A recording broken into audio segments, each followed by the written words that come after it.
Okay, so we're back to trying to figure out what is the problem with the fuel gauge after replacing the fuel pump, which contains the fuel sending unit, I think is what it's called, which tells the gas gauge how much fuel is in the tank.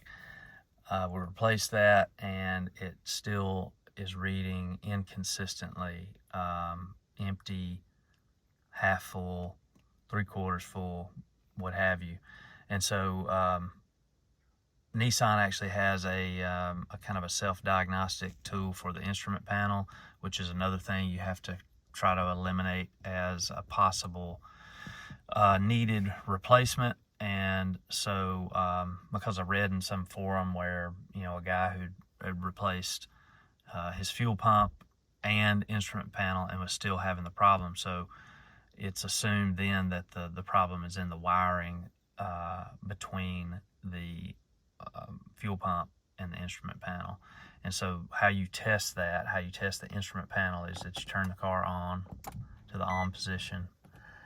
There's this little stem here that you adjust your turn that air down, that you adjust the tripometer. So now it's on A, which is where it needs to be, but just to show what I mean, you can, you know, toggle through the different positions. So there's B, you get on A and you hold it down, turn the car off, turn it back to the on position, and 1, 2, 3, shoot, 1, 2, 3, that didn't work. Let me try it again. All right, turn the car on,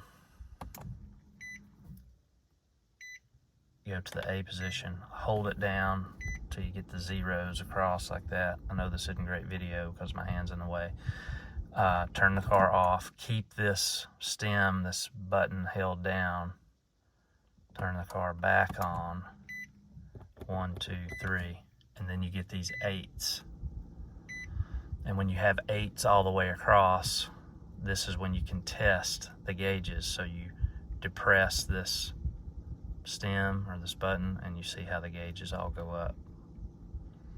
So according to what I've learned from these other videos, this means all the gauges work like they should, and so you can eliminate the need to replace the instrument cluster.